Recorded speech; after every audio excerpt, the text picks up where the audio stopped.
প্রবৃত্তি নামক পশু। এই প্রবৃত্তি কি? এই প্রবৃত্তির পশু কি বন জঙ্গলে থাকে? না, এই প্রবৃত্তির পশুটা থাকে আমার নফসের মধ্যে, নফসের সাথে মিশে থাকে, মনের মধ্যে থাকে, কলবের মধ্যে থাকে।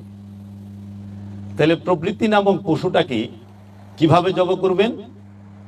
ছুরি দিয়া প্রবৃত্তি জব করা যায়?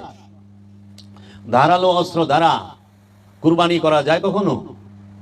ধারালো অস্ত্র দ্বারা পশুর গলা কাটা যায়, মানুষের গলা কাটা যায়, আওলাদের গলা কাটা যায়, নবী রাসূলদের গলাও কাটছে। তাহলে মনের পশুকে জবাই করতে হইলে কখন দিন, সামনে বিশেষ দিন আছে। সেই দিনটি হইল সামনে হজ আছে, ইসলাম ধর্মের একটি বিশেষ মূল বিষয়, ফরজ বিষয় হজ এবং কুরবানি, দুইটা বিষয় আছে সামনে, হজ এবং কুরবানি। তো এখন হজ কখন হবে, কুরবানি কখন হবে? কুরবানির পরে আর কিছু থাকে না, কদরের পরে কিছু থাকে না বাকি। যার কুরবানি হয়ে গেছে তার সব হয়ে গেছে। এখন কুরবানি যে আমরা করব, কি কুরবানি করব? আমার আলোচনাগুলো দর্শনগত, আমার আলোচনায় কাহারও বিরুদ্ধে নয়, কাহারও বিপক্ষে নয়, কাহারও যে ভুল ধর্মীয় অনুভূতি, আমাদের ধর্মীয় কম, অনুভূতি বেশি, ধর্মীয় অনুভূতিটা বেশি, ধর্মীয় জ্ঞানটা খুবই কম।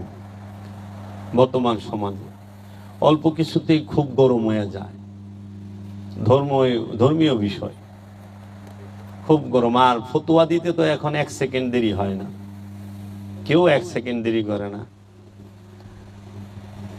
যে আরবিতে কাফের বানাম করা পারে না, হ্যাঁ কাফের ফতোয়া দিয়ে দেয়। হ্যাঁ, এটা একদম সস্তা একটা, কিন্তু এটা কিন্তু খুব ভয়ানক বিষয়। এখন আল্লাহ রাব্বুল আলামিন কুরআনুল মাজিদে সূরা আল ইমরানের 92 নম্বর আয়াতে বলতেছেন, তোমরা যাহা ভালোবাসো, যে পর্যন্ত তাহা হইতে ব্যয় না করিবে, পণ্য অর্জন করিতে পারিবে না। তোমরা যাহা ভালোবাসো, যেই পর্যন্ত তাহা হইতে ব্যয় না করিতে পারিবে, পণ্য অর্জন করতে পারিবে না সওয়াব। এটা সূরা আল ইমরানের 92 নম্বর আয়াত। তাই বাংলাদেশের একজন প্রখ্যাত শিল্পী, তিনি মাতাল রাজ্জাক দেওয়ান, তিনি তার একটি কালামে বলছিলেন, আছে কোরআনের বচন, দাও প্রাণ প্রিয় ধন। এই সেই আয়াতটা কোরআনে আছে যে তোমার প্রাণপ্রিয় বস্তুটি, যেটি তুমি সবচেয়ে বেশি ভালোবাসো, সেটিকে কুরবানি করো। এখন কোরআনে আরেকটি আয়াত আছে যে আল্লাহ বলতেছেন, আল্লাহর দরবারে রক্ত মাংস, পশুর রক্ত এবং মাংস কোনো কিছুই পৌঁছায় না, শুধু পৌঁছায় তোমার মনের তাকওয়া। তাহলে মনের তাকওয়া, তাহলে কুরবানিটা কার? মনের। কুরবানিটা কিন্তু বাহিরে না, কারণ আল্লাহর দরবারে গ্রহণযোগ্য হয়, পৌঁছায় হলো মনের তাকওয়া। তাহলে বাহিরের যদি হইতো, তাইলে আল্লাহ বাহিরেরটা, এর জন্য বাহিরে যে বিষয়গুলো আছে রক্ত মাংস, এইটা আল্লাহ গ্রহণ করে নিত। কিন্তু আল্লাহ বলছে না, এটা পৌঁছাই না, পৌঁছাইলো তোমার মনের তাকওয়া। কোরবানিটা আমাদের সমাজে শরীয়তের দৃষ্টিতে, আনুষ্ঠানিকতায়, মেজাজিতে, যে কোরআনের দুইটা ভাব আছে, দুইটা দিক আছে, একটি বাহির, একটি ভেতর। মেজাজিতে আমরা একটা অনুষ্ঠান পালন করি পশু জবের। এই পশু জবের আগে আমরা হজ করি। হজ পরিপূর্ণ কমপ্লিট করেই আমরা কুরবানি করি। কুরবানির পরে সে আর মৃত থাকে না, জিন্দা হয়ে যায়। যার কুরবানি হয় নাই সে মৃত, যার কুরবানি হয় নাই সে মৃত, যার কুরবানি হয়ে গেছে সে জিন্দা, জীবিত। কুরবানি করলে মরে না, জিন্দা হয়। সেই কুরবানিটা মনের, নফসের। নফস যখন আমিত্বের কুরবানি দেয় তখন নফস জিন্দা হইয়া যায়, কলব জিন্দা হইয়া যায়। আর নফস যখন কুরবানি করতে পারে না তখন কলবও জিন্দা হয় না, নফসও জিন্দা হয় না। তাহলে কলব, মন কি কুরবানি করবে? আমিত্বকে। আল্লাহ কোরআনে বলতেছে, তুমি সবচেয়ে বেশি যে জিনিসটাকে ভালোবাসো সেই জিনিসটা আমার রাস্তায় ব্যয় করো। আপনি সবচেয়ে বেশি কাকে ভালোবাসেন? নিজের প্রবৃত্তিকে। প্রতিটা মানুষ সবচেয়ে বেশি ভালোবাসে, প্রতিটা নফস তার আপন প্রবৃত্তিকে, আপন ইচ্ছাকে। নিজের ইচ্ছাটাকে মানুষ সবচেয়ে বেশি ভালোবাসে। মানুষের সবচেয়ে পছন্দের জিনিসটা হইল তার আপন প্রবৃত্তি, আপন ইচ্ছাটা। মানুষ তার ইচ্ছার বিরুদ্ধে গেলেই সে প্রথমে মুখ দিয়া কিছু বলে। যদি মুখে যথেষ্ট মনে না করে হাত তুলে, হাত তুলেও যদি যথেষ্ট মনে না করে তখন খুন করে। এর জন্য মুখ দিয়া ফতোয়া দেয়, কাফের, মুরতাদ, মুশরিক, বেঈমান, হারামি, অমুক তমুক, তাই না? তারপরে দেখা যায় না, যথেষ্ট হয় নাই, একটু দেওয়ান দরকার। 2-3টা বক্সিং মাইরা দিল, 2-3টা লাত্তি মাইরা দিল, 2-3টা বাড়ি মাইরা দিল। এরপরও যখন দেখা যায় না, বক্সিং, লাত্তি, বাড়িতে কিছু হয় নাই, চাকুটাই পেটে ঢুকাই দিল, দাউদে একটা কূপ দিয়ে দিল, কল্লা কাইটা ভালাইল। প্রবৃত্তি এমন একটা জিনিস। তো কুরবানি কারে করবেন? পশুরে, অবশ্যই। সেই পশুটা কোন পশু? প্রবৃত্তি নামক পশু। এই প্রবৃত্তি কি? এই প্রবৃত্তির পশু কি বন জঙ্গলে থাকে? না, এই প্রবৃত্তির পশুটা থাকে আমার নফসের মধ্যে, নফসের সাথে মিশে থাকে, মনের মধ্যে থাকে, কলবের মধ্যে থাকে। তাহলে প্রবৃত্তি নামক পশুটাকে কিভাবে জব করবেন?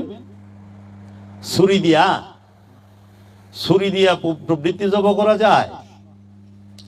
ধারালো অস্ত্র দ্বারা কুরবানি করা যায় কখনো? ধারালো অস্ত্র দ্বারা পশুর গলা কাটা যায়, মানুষের গলা কাটা যায়, আওলাদের গলা কাটা যায়, নবী রাসূলদের গলাও কাটছে। তাহলে মনের পশুকে জবাই করতে হইলে কখনোই আপনি ধারালো অস্ত্র দিয়ে পারবেন না। লোহার খণ্ড দিয়ে তৈরি ধারালো অস্ত্রটি দিয়ে আপনি কুরবানি করতে পারবেন না। কুরবানি বিষয়টা প্রবৃত্তির সাথে যুক্ত। নফসের আপন প্রবৃত্তিকে কুরবানি করতে হইলে যে অস্ত্রটির প্রয়োজন হয় সেই অস্ত্রটির নাম হচ্ছে মুরাকাবা, মুশাহেদা। আপন গুরু, আপন পীর, আপন পীরের ধ্যানের ধারা, আপন মুর্শিদের ধ্যানের ধারা, আপন রসুলের মুরাকাবা, মুশাহেদার দ্বারা মনের পশুকে জব করা যায়, মনের পশুকে কুরবানি করা যায়, নহল করা যায়। আর মেজাজি অনুষ্ঠানে বনের পশুকে জবাই করতে হইলে একটি লৌহ খণ্ডিত দিয়ে তৈরি, লৌহখণ্ড দিয়ে তৈরি একটি চাকু, ছুরি, চাপাটির প্রয়োজন হয়। তাই মুজাদ্দেদ আল ফেসানি বলেছেন এবং ইমাম শাফি তিনি বলেছেন এবং আমার দয়াল মুর্শিদ কালান্দার বাবা জাহাঙ্গীর বলেছেন যে কুরবানির মাঝে লৌহখণ্ড দ্বারা নির্মিত, ধাতু দ্বারা নির্মিত কোনো অস্ত্রের স্থানই নাই। কুরবানি করতে হবে আপন প্রবৃত্তিকে।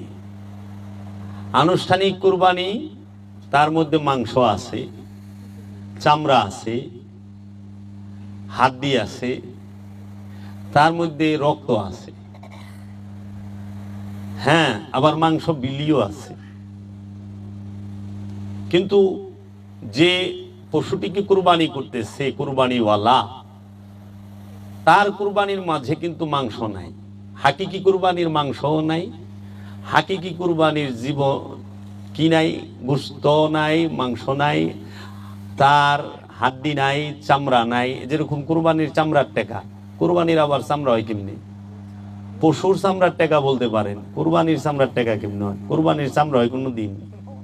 বলেন যে গরুর চামড়ার টাকা, পশুর চামড়ার টাকা, যে কোনো পশু জবে করছেন সেই চামড়ার টাকাটা আমাদেরকে দিয়ে, মানে কুরবানি যে ভুল কইতে কইতে ভুল প্রতিষ্ঠিত হয়ে গেছে। কুরবানির চামড়া হয় না, কুরবানির কোনো গোশত হয় না, গরুর গোশত হয়, পশুর গোশত হয়। কুরবানি তো করতে হয় প্রবৃত্তিকে, প্রবৃত্তির গোশত আছে, এটা তো ভাসমান, প্রবৃত্তি ভাসমান, প্রবৃত্তির গোশত নাই। তা আপনার ইচ্ছার গোশত আছে? আপন ইচ্ছাকে কুরবানি করতে হয় কার কাছে? রসুলের কাছে। কুরবানি কাকে করবেন? নিজের ইচ্ছাকে। কার কাছে করবেন? আপন রসুলের কাছে, আপন পীরের কাছে। আর মেজাজি কুরবানি কি করবেন? গরু, মহিষ, যে কোনো বনের একটা পশু। কারে দিয়া করাইবেন? ইমাম সাহেবকে দিয়া, মৌলভী সাহেবকে দিয়া। মৌলভী সাহেবকে দিয়া বনের পশু জবাই করায়, বনের পশু কুরবানি করায়। আর আপন রসুলের কাছে নিজের ইচ্ছাটা কুরবানি করতে হয়। তাই আশিকের রসুল হযরত বেলাল রাদিয়াল্লাহু তাআলা আনহু, তিনি তার নিজের ইচ্ছাটা কুরবানি করছিলেন আল্লাহর হাবিব সরকার দু আলম নূরে মুজাসসম আহমদ মুস্তফা মোহাম্মদ মুস্তফা সাল্লাল্লাহু আলাইহি ওয়াসাল্লামের নূরের কদম মুবারকে। হযরত সালমান ফারসি, তিনি তার মনের ইচ্ছা, তার মনের পশুটাকে কুরবানি করেছিলেন রসুলের কদমে। তো কুরবানি করবেন কোথায়? রসুলের কাছে। কুরবানি করবেন কি? নিজের ইচ্ছাকে, আপন প্রবৃত্তিকে। নিজের যতগুলো ইচ্ছা আছে সমস্ত ইচ্ছাগুলোকে টাইনাই না, একটা একটা করিয়া তার কল্লা কাটতে হবে, জিহ্বা কাটতে হবে। যেরকম বনের পশুটা আমরা কিনা আনছি, কিনা টাইনা লয়ে আহি না, টাইনা আনার পরে ৮-১০ জনে আমরা খুব চাপাচাপি কইরা ধরি, যাইতা ধইরা আমরা ছুরি চালাই। ও যেরকম ছটফট ছটফট করে বাঁচার জন্য, ছোটার জন্য, ও কিন্তু ওর সর্বশ্রেষ্ঠ চেষ্টাটা করে যে আমি এখান থেকে ছুটে বের হয়ে যাব। আর আমরা সবচেয়ে জোর লাগাই যে আজকে তোর জব কইরি সারো। এর জন্য আমরা সঙ্গ দিয়া যাতা দিই। বৌরাবাসের গুড়া এরকম মোটা, হেঁটে লই ৮ জনে পেটের উপরে দিয়া এমন যাতা মারি যে খালি বেবায়। তাহলে ঠিক হাকিকি কুরবানি, যেটা আমার মনের রিয়েল কুরবানি, যেটা কোরআনের কথা, যেটা আল্লাহ বলছে তোমার প্রিয় বস্তুকে কুরবানি করো, ওই আমার ইচ্ছাটা কুরবানি হইতে চায় না, ওই আমার ইচ্ছাটা কুরবানি হইতে চায় না। হাটের থেকে যেরকম একটা পশু ক্রয় করে আনি না, তাই না? হ্যাঁ, আমার এই মনের থেকে, আমার এই কলবের থেকে ওই যে পশু, আমিত্ব নামক পশু, কামনা বাসনা নামক পশু, ষড়রিপু নামক পশু, সেই পশু আমার দেহ থেকে, আমার মন থেকে, আমার নফস থেকে, আমার প্রাণ থেকে, আমার প্রাণ এবং মন থেকে কোনোভাবেই সে আসতে চায় না। ওই যে যেরকম আমরা বনের পশুটাকে একদম হাত বাঁধি, পা 4টে বান্ধি, গলায় বান্ধি, মাথায় বান্ধি, কেমন করি না বাইন্দা? এই বাইন্দা যে আমরা করি, খুব জোর লাগাই, ঠিক নিজের ইচ্ছাটাকে এরকম জোর লাগাই দিতে হইব যে কুরবানি, ইচ্ছা কুরবানি হইতে চায় না ওই পশুটার মতো। পশু যেরকম কুরবানি হইতে চায় না, হাত পা ছাটাছাটি করে, জোরাজুরি করে, সে উঠা যাইতে চায়, দৌড়ায় পলাইতে চায়, কিন্তু আমরা ছাড়ি না। ঠিক আমার ইচ্ছাটাও কুরবানি হইতে চায় না, সে বেঁচে থাকতে চায়, সে আরো মোটা তাজা হইবার চায়, সে আরো অনেক কিছু ভোগ করতে চায়, তখন কি করে আমরা যেরকম জোর করে পশুটারে ধইরা জব করি, এইরকম মনের ইচ্ছাগুলোকে জোর কইরা ধইরা রসুলের ইচ্ছার কাছে উৎসর্গ করতে হবে। এই জন্য উৎসর্গ মন করতে চায় না, ভোগ করতে চায়। মনের ধর্মই ভোগ করা, দেহের ধর্মই ভোগ করা। সে উৎসর্গ করতে চায় না। ওই ফ্যানটা বন্ধ করে দেবে। সে উৎসর্গ হইতে চায় না বাবা। সে কি করে? সে ভোগ করতে চায়। ঠিক পশুরে যে আমরা কুরবানি করলাম, আচ্ছা পশু যদি আমরা কুরবানি করি, কুরবানি করলে সবকিছু হারায় কে? যে কুরবানি করছে সে, তাই না? এখন তুমি যে কুরবানি করছো, তুমি কি হারাইছো বলো তো বাবা? পশু তার জীবন হারাইলো প্রথম, তারপরে সে তার আরামায়ের সবই তো হারাইছে, তারপরে জীবন হারাইলো, রক্ত হারাইলো, মাংস হারাইলো, হাড্ডি হারাইলো, চামড়া হারাইলো, সবই তো পশু হারাইলো। কিন্তু কুরবানি হইলো তোমার। এটা কেমনে হইলো বাবা কও তো? পশু হারাইলো সব, কিন্তু কুরবানি হইলো তোমার। তুমি কি হারাইছো কও? তুমি কি তোমার জীবন হারাইছো? তুমি কি তোমার সুখ হারাইছো? তুমি কি তোমার ভুক হারাইছো? তুমি কি তোমার মাংস হারাইছো, হাড্ডি হারাইছো? তুমি কি তোমার গোশত হারাইছো? না, তুমি তোমার জীবনও হারাও নাই, মাংস হারাও নাই, রক্ত হারাও নাই, হাড্ডি গোশত কিছুই হারাও নাই, কিন্তু কুরবানি হইল তোমার। এটা করলাম অনুষ্ঠান। অনুষ্ঠান অনেক সময় সামাজিক অনেক ফায়দা আছে। যেরকম বিশাল বড় একটা অর্থনীতির চাকা ঘুরে, গরিব মানুষ 2 টুকরা মাংস পায়, একটু মাংস খাইতে পারে, এটারও উপকারিতা আছে। এবং এটা দিয়ে সমাজে অনেক মানুষ সেবাও করতেছে। কিন্তু সমাজের সকল স্তরের মানুষের কাছে করজোড়ে নিবেদন, কেউ যেন এইটা মনে না করে যে পশু কুরবানিটাই হচ্ছে মূল কুরবানি। না, এই পশু কুরবানিটা হচ্ছে অনুষ্ঠান। অনুষ্ঠান প্রয়োজন আছে মূলকে পরিচয় করাবার জন্য, কিন্তু কেউ যেন অনুষ্ঠানকে মূল না মনে করে। তাই আমার বাবা জাহাঙ্গীর বলেছেন, আমার মুর্শিদ কেবলায় আলম বলেছেন, বাবা রে, অনুষ্ঠানের ভিড়ে সত্য হারায়া যায়। অনুষ্ঠান সত্যকে ঢাইকা ভালায়। অনুষ্ঠান বেশি হয়ে গেলে মূলটা হারায় যায়। আমরা অনুষ্ঠানের উপরে এমন জোর দিছি, আমরা যে প্রবৃত্তি কুরবানি করতে হয় এইটা ভুলেই গেছি। আমরা মনে করি গরু জব করলে কুরবানি হইলো, উট জব করলে কুরবানি হইলো, দুম্বা জব করলে কুরবানি হইলো। ইব্রাহিম আলাইহিস সালাতু ওয়াস সালাম মিনায় কুরবানি করতে গিয়েছিলেন। কুরবানির সময় শয়তান ওয়াসওয়াসা, শয়তান বাধা দিতে আসে। আল্লাহর নবীরে তো আর ওয়াসওয়াসা দিতে পারে না, এটা বলা বেদবি। কিন্তু বাধাগ্রস্ত করতে আসে, মায়ার বন্ধন তো, বাধা দিতে চায়। তো দূর থেকে সেই শয়তান কোনো আজগুবি শরীফের শয়তান না, সেটা হয়তো যে কোনো মানুষ শয়তান ছিল।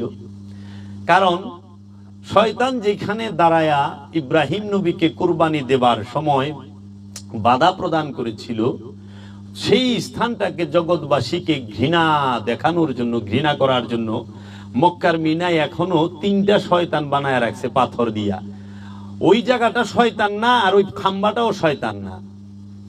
ওই জায়গাটার মধ্যে মানুষরূপী যে কোনো একটা শয়তান অথবা জিন শয়তান, সে দাঁড়াইয়া ইব্রাহিম নবীরে বাধা দিছিল যে ছেলেরে কুরবানি করে নাকি।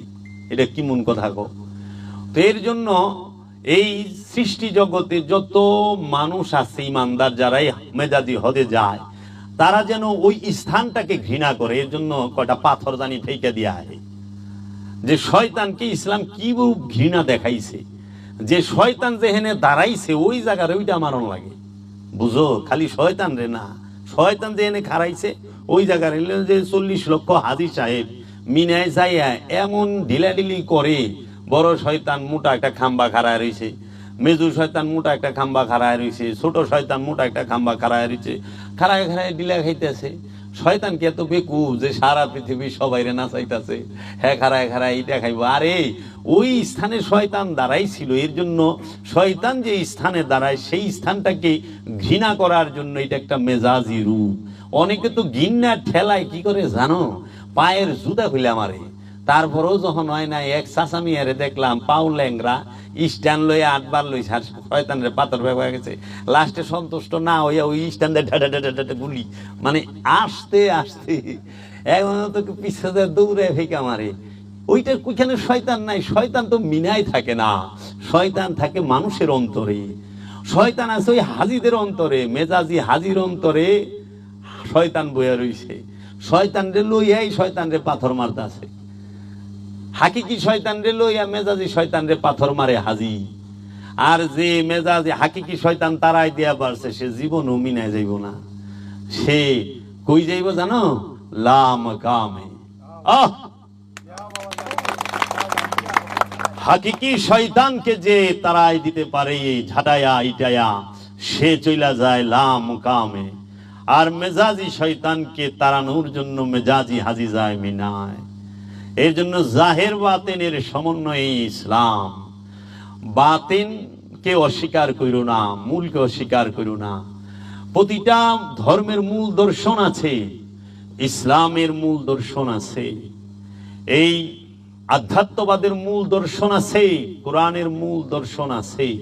কোরআনের একমাত্র এই হাজার হাজার আদেশ উপদেশের একমাত্র মূল উদ্দেশ্য এবং লক্ষ্য হচ্ছে আপন নফস হইতে খান্নাস রূপী শয়তানকে মুসলমান বানানো, মুসলমান করা।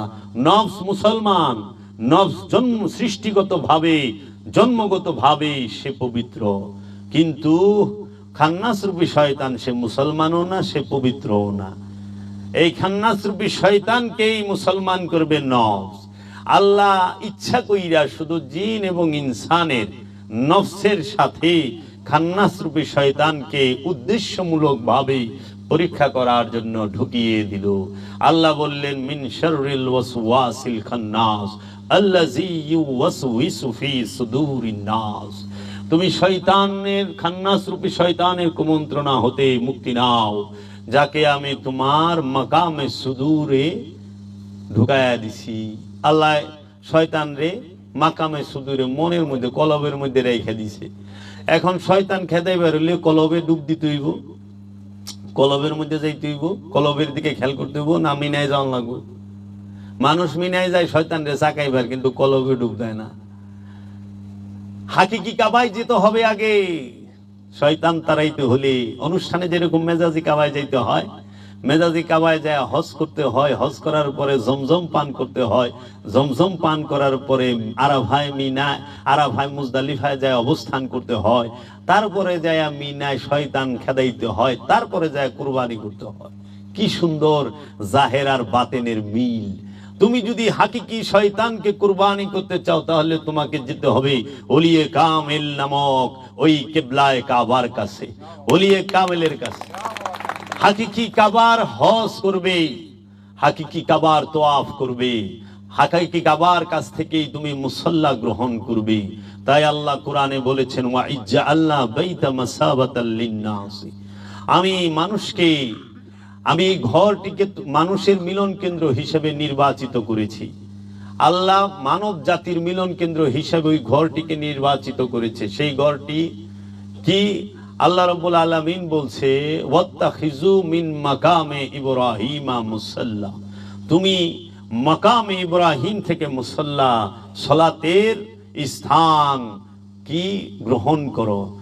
মাকামে ইব্রাহিম, কদমে ইব্রাহিম না, সূরাতে ইব্রাহিম না। সূরা আরবিতে ছবিরে কয় সূরা, হ্যাঁ, আর সূরাত।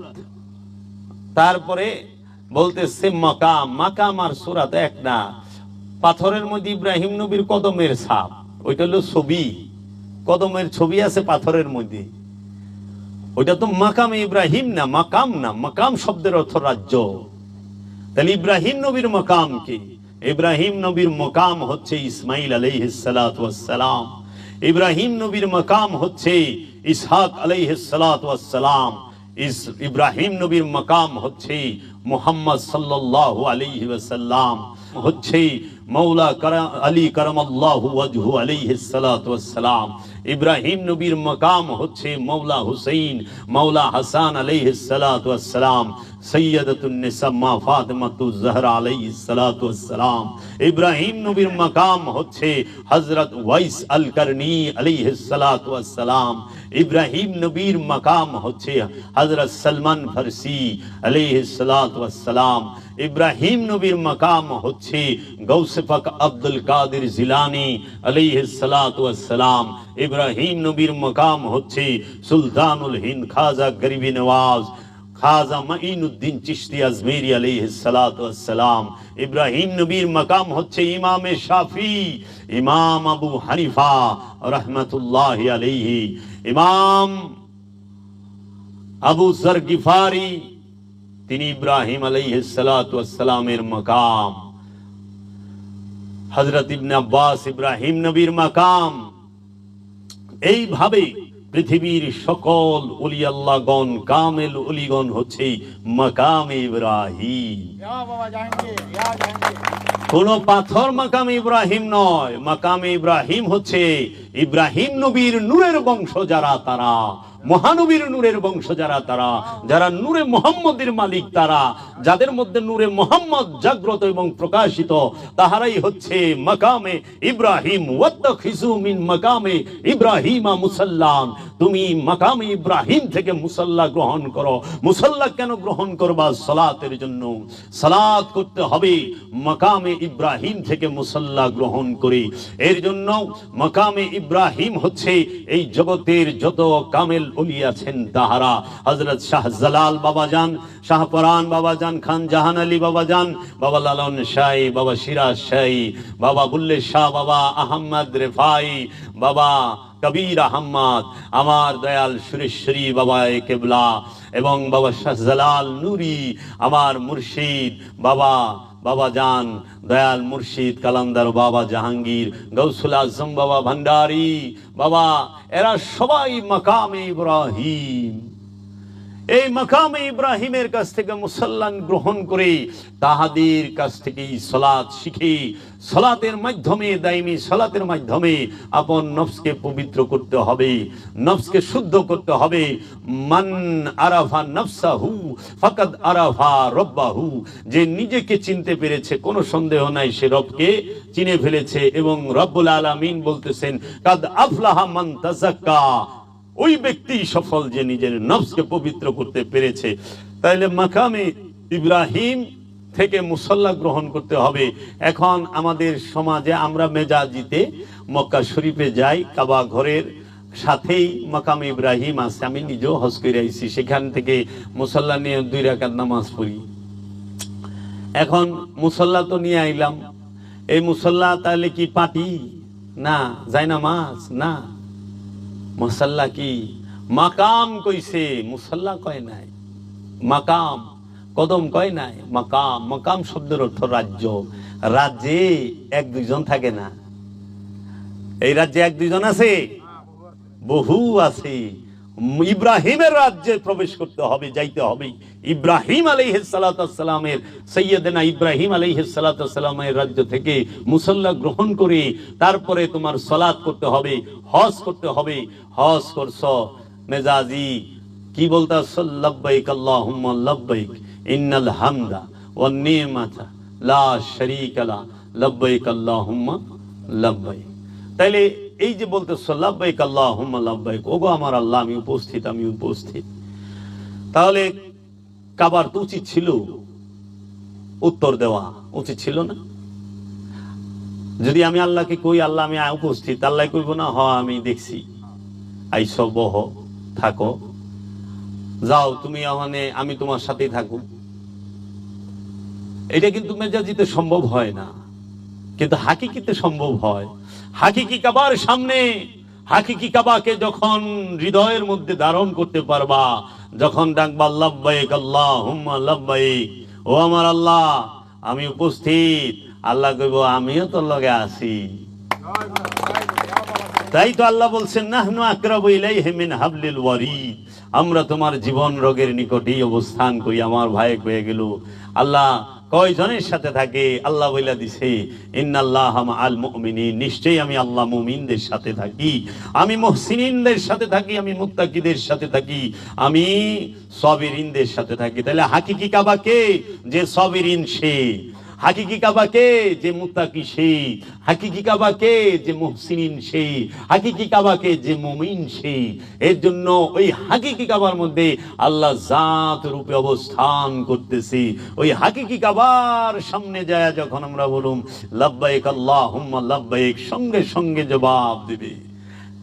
কাবায় গেছি, কাবা তোয়াফ করেছি, কাবাই আমাদেরকে জমজম খাওয়াইব, জমজম পান করাইব। কে করব? কাবায়। সেই জমজম পান করলে পবিত্র হইয়া যাইবা। সেই জমজম কি? মেজাজি তো কূপের পানি। হাকিকত কি লুকায় রয়েছে? একটু তাকায় দেখো না। জমজম সৃষ্টি হয় নবীর লাথিতে। জমজম সৃষ্টি হয় নবীর লাথিতে। আর জমজম তৈরি করে কে? জমজম কার ফরিয়াদে, কার তরফ নেছে? কে ছটফট করলে জমজম তৈরি হয়? কে ছটফট করছিল? ইব্রাহিম আলাইহিস সালাতু ওয়াস সালামের স্ত্রী তৈয়ব তাহেরা মা জাহরা, তিনি পিপাসায় তার সন্তান নবী, তার সন্তান রাসূল, তার সন্তান আল্লাহর বান্দা ইসমাঈল আলাইহিস সালাতু ওয়াস সালামের জন্য নবী পিপাসা, নবী পান করবে। আর মা ওলি, মা হাজেরা কিন্তু ওলি, মা হাজেরা ওলি। ওলি সে যখন ছটফট করে তখনই জমজম তৈরির কি হয়? অবস্থান হয়ে যায়। আর ওলির ছটফট দেখা নবী যখন লাথি দেয় তখনই জমজম তৈরি হয়ে যায়। নবীর লাথিতে জমজম হয়। জমজম খাইছ, জমজমের পানি পান করবা, ওই জমজম কার লাথি তৈরি দেখবা না? নবীর লাথিতে জমজম পানি, জমজম কূপ তৈরি হয়। মা হাজেরা দুইটা পাহাড়ে সাফা মারওয়ায় দৌড়াইতেছে। কেন? তার সন্তান পিপাসিত, তার সন্তান পিপাসা। সেই ও মিয়া, যদি প্রশ্ন করি জানার জন্য, আমার মা হাজেরা তো তার সন্তানকে পানি পান করার জন্য, করানোর জন্য দৌড়াচ্ছিল, ছটফট করতেছিল। তাই সাফা মারওয়ায় দৌড়াইতেছ। তুমি কি এর দৌড়ায়? তোমার কেরা পিপাসা হয়েছে? কার পিপাসা? কি লে তুমি দৌড়াইতেছ? প্রশ্ন আসে না? মা হাজেরা তো দৌড়াইছে তার সন্তানের পিপাসা মেটানোর জন্য। তুমি কি এর দৌড়াও? আরে তুমি দৌড়াইতেছ ওলির সুন্নত আদায় করার লেগা। জমজম পাহাড়ে আবু কি সাফা এবং মারওয়া পাহাড়ে দৌড়ানো, এটা ওলির সুন্নত, নবীর সুন্নত না। কার সুন্নত? ওলি। কে? মা হাজেরা হইল ওলি। মা হাজেরা ওলি। ইসমাইল আলাইহিস সালাম নবী, ইব্রাহিম আলাইহিস সালাম নবী, তাই না? নবীর স্ত্রী ওলি, নবীর মা ওলি। ওলির সুন্নত নবীও পালন করছে, করে নাই? মহানবী ওলির সুন্নত পালন করে নাই? মা হাজেরার সুন্নত মহানবী পালন করে নাই? সাফা মারওয়া দৌড়ায় নাই? ইশারুহুল্লাস সে পালন করে নাই? ও বাবা, মহানবী নবী হইয়া ওলির সুন্নত পালন করলো। আর ওখানে আরবি জাননেওয়ালা পণ্ডিতেরা ওলি ইমান বাড়ায় না।